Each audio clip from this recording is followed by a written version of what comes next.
ආයුබෝවන් හැමෝටම. ඉතින් ඔන්න තවත් අලුත් වීඩියෝ එකක් අරගෙන ආවා.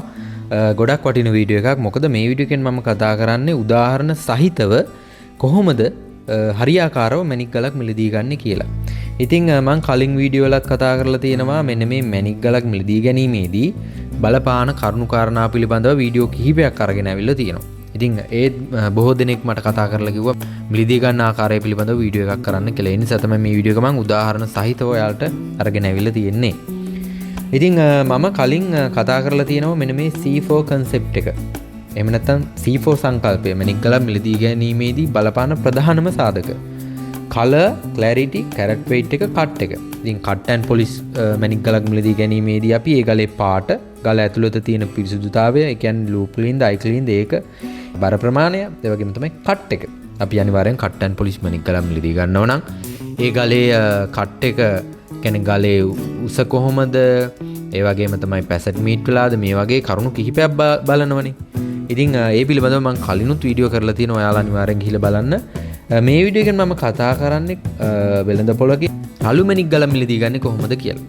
ඉතින් රළු මැණික් ගලක් මිලදී ගැනීමේදී අපි ප්‍රධාන වශයෙන්ම ඒ ගලේ පාට, ඒ වගේම ක්ලැරිටි එක, ඒ කියන්නේ ගලේ තියෙන පළුදු දෝෂ, පිරිසුදු බව. එතකොට ඒ ගලේ බර ප්‍රමාණය, මෙන්න මේ දේවල් අනිවාර්යෙන්ම බලනවා. ඒ වගේම තමයි මෙන්න මේ ආධුනික පුද්ගලයන් මෙන්න මේ ගල්වල වර්ගය හරියට හඳුනා ගන්න බැරිව තමයි ගොඩක් වෙලාවට වටින්නේ නැති ගල් වැඩි මිලක් දීලා අරගෙන පාඩු ලබන්නේ. ඒ කියන්නේ දැන් අපි දන්නෝනේ ලංකාවේ සෆායා ෆැමිලි එකට අයත් මැණික්. ඒ කියන්නේ කුරුවින්ද පවුලට අයත් මැණික්.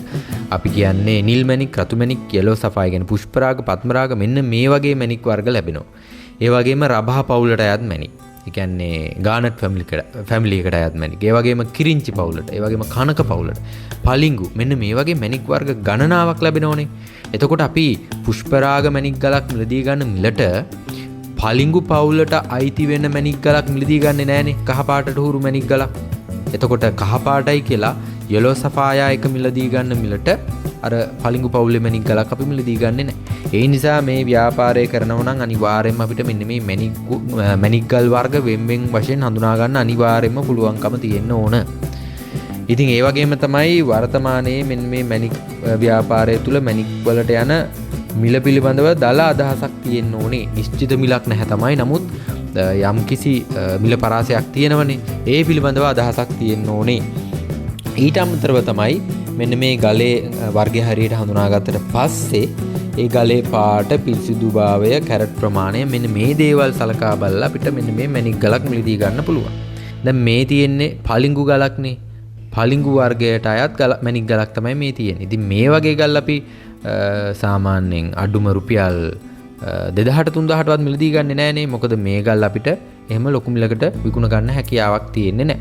මේ ඊළඟට පේන්නේ ඔයාලට බිම් වීදුරු.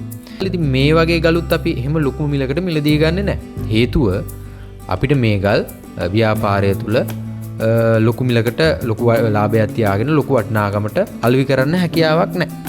ඉතින් ඒ මම ඔයාලට උදාහරණ දෙකක් තමයි සඳහන් කරේ. දැන් ඔයාලට මේ පේන්න තියෙන පුෂ්පරාග මැණික් ගලක්. මේ ගලේ බර ප්‍රමාණය කැරට් 4.80ක්. ඉතින් මේ වෙනකොට මේ ගල මගේ WhatsApp group එක හරහා අලෙවි වෙච්ච ගලක්.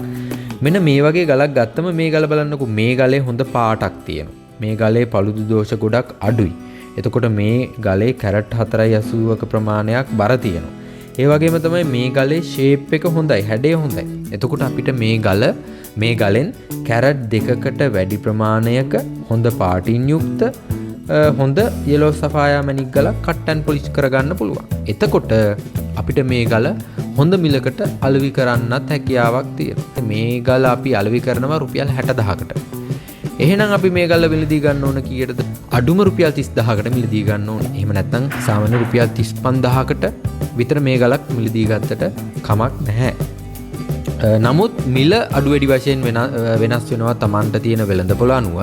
දැන් මේ ගල යම් කිසි කෙනෙක්ට පුළුවන් කැරට් දෙකක් බේරගත්තට පස්සේ විකුණන්න පුළුවන් හැකියාව තියෙන රුපියල් 40000කට නම් ඔහු උත්සාහ කරන්න ඕන මේ ගල රුපියල් 15000කට අඩුම 20000කට මෙන්න මේ ගල මිලදී ගන්න. ඊළඟට මේ පේන්න තියෙන බ්ලූ සෆායා මැණික් ගලක්. මේ ගල ෆැස්ටල් බ්ලූ එහෙම නැත්නම් පාට අඩු ගලක්, ෆැන්සි කියලා අපි හඳුන්වනවා. ඉතින් මේ ගලේ පළුදු දෝෂ මේ ගලෙත් පළුදු දෝෂ නම් ගොඩක් අඩුයි. නමුත් මේ ගලෙන් අපිට කැරට් එකකට වැඩි ගලක් වැඩ කරගන්න පුළුවන්, කට් ඇන්ඩ් පොලිෂ් කරගන්න පුළුවන්. නමුත් මේ ගලේ එන පාට අඩුයි. එතකොට මේ ගල අපි කැරට් එකකින් උඩ ගලක් වැඩ කරලා විකුණ ගන්න පුළුවන් හැකියාව තියෙන රුපියල් 20000ද අපි එහෙනම් මිලදී ගන්න ඕන රුපියල් 10000කට. ඒ වගේම රුපියල් 30000කට මේක විකුණ ගන්න පුළුවන් නම් අපි මේ ගල රුපියල් 15000කට මිලදී ගත්තට කමක් නැහැ. ඊළඟට ඔයාලට මේ පේන්න තියෙන්නේ පත්මරාග වර්ගයට අයත් මැණික් ගල් කිහිපයක්. ඉතින් පත්මරාග ගැන කතා කරනකොට අපි දන්නවා මෙන්න මේ ව්‍යාපාරය තුළ වැඩිම ඉල්ලුමක් මිලක් නියම වෙන දුර්ලභ ගලක් තමයි පත්මරාග කියලා කියන්නේ. එතකොට පත්මරාග මැණික් ගලක් සාමාන්‍යයෙන් පිරිසුදු තත්වයේ කැරට් එකට උඩින් වැඩ කරගන්න පුළුවන් වුණොත් ඒ ගල අනිවාර්යයෙන්ම ලක්ෂයකට උඩින් යනවා. එතකොට ඒ වගේ මැණික් ගලක් අපි රුපියල් 50000කට 40000කට මිලදී ගත්තට ගැටලුවක් නැහැ. නමුත් එහිදී අපි ඒ ගලේ පාට සහ ගල ඇතුළේ තියෙන පිරිසුදුතාවය අනිවාර්යයෙන්ම ගොඩක් හොඳින් සලකලා බලන්න ඕනේ. දැන් මේ තියෙන්නේ සෆාය පොඩි ලොට් එකක්. දැන් මේ වගේ ගල් ටිකක් ගත්තට පස්සේ දැන් මේ ගල් වල කැරට් එකට උඩින් කැපෙන ගල් මේ ගල් ටිකේ නැහැ. මේ ගල් අතර නැහැ.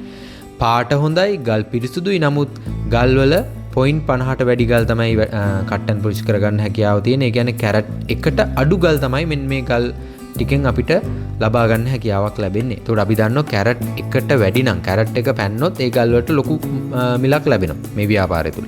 නමුත් කැරට් එකට අඩු නම් කැරට් එකට 0.5ක් 10ක් හරි අඩු නම් ඒ ගල් වලට ලැබෙන වටිනාකම ගොඩක් අඩුයි. එතකොට මෙන්න මේ වගේ ගල් ලොට් එකක් මිලදී ගැනීමේදී ඒ පිළිබඳවත් අපි සලකා බලන්න ඕන. ඊළඟට මේ තියෙන්නේ පුෂ්පරාග ලොට් එකක්. එහෙම නැත්නම් යෙලෝ සෆාය මැණික් ගල් කිහිපයක්. අපි දන්නවා මෙන්න මේ ව්‍යාපාරය තුල නිල් රතු පත්මරාග මේ වගේ මැණික් ගල් වලට ලැබෙන මිල පුෂ්පරාග මැණික් වලට ලැබෙන්නේ නැහැ. ඊට සාපේක්ෂව ටිකක් අඩු මිලක් ලැබෙන්නේ. එතකොට මෙන්න මේ ගල් ටික දිහා බලලා මේ ගල් වල පිරිසුදුතාවය අනුව පාට අනුව කැරට් එකට වැඩි ගල් කොච්චර ප්‍රමාණයක් වැඩ කරගන්න පුළුවන්ද? පාට කොහොම වෙයිද? එතකොට තමන්ට තියෙන වෙළඳපොළ අනුව තමන්ට මේක කීයකට විකුණ ගන්න පුළුවන්ද? අන්න ඒ ගැන හිතලා තමයි මෙන්න මේ වගේ මැණික් ගල් මිලදී ගන්න ඕන. ඊළඟට ඔයාලට මේ පේන්න තියෙන්නේ තවත් මැණික් ලොට් එකක්. මේකේ තියෙනවා බ්ලූ සෆාය තියෙනවා, පර්පල් සෆාය තියෙනවා, ඒ වගේම තමයි පින්ක් සෆාය තියෙනවා, යෙලෝ සෆාය තියෙනවා. මේ වගේ සෆායා පවුලට අයත් මැණික් ගල් වර්ග ගණනාවක් තියෙනවා. එතකොට මෙන්න මේ වගේ ලොට් එකක් මිලදී ගනිද්දි අපි බලන්න ඕනේ මේ ලොට් එකෙන් අපිට කැරට් එකට වැඩි ගල් කොපමණ ප්‍රමාණයක් තියෙනවද වැඩ කරගන්න පුළුවන්. ඒ වගේම පොයින්ට් කැපෙන ගල් කොපමණ ප්‍රමාණයක් තියෙනවද? ඒ ගල් වල පාට කොහොම වෙයිද? ඉතින් අන්න ඒ පිළිබඳව සලකා බලන්න ඕනේ. දැන් උදාහරණයක් විදිහට මෙන්න මේ ලොට් එක අපේ ගෲප් එකෙන් කෙනෙක් මිලදී අරගත්තා. ඒ වගේම තමයි ඔහුට මේ ගල් කට් කරලා දෙන්න කියලා කිව්වා. ඉතින් ඒ අනුව මේ එක ගලක් කට් කරලා තියෙනවා බලන්න.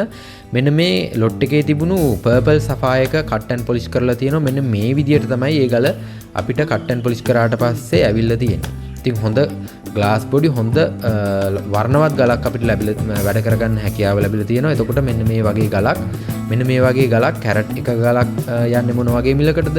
ඒ වගේම කැරට් එකට අඩු වුණොත් 75ක 80ක වගේ ගලක් යන්නේ මොන වගේ මිලකටද?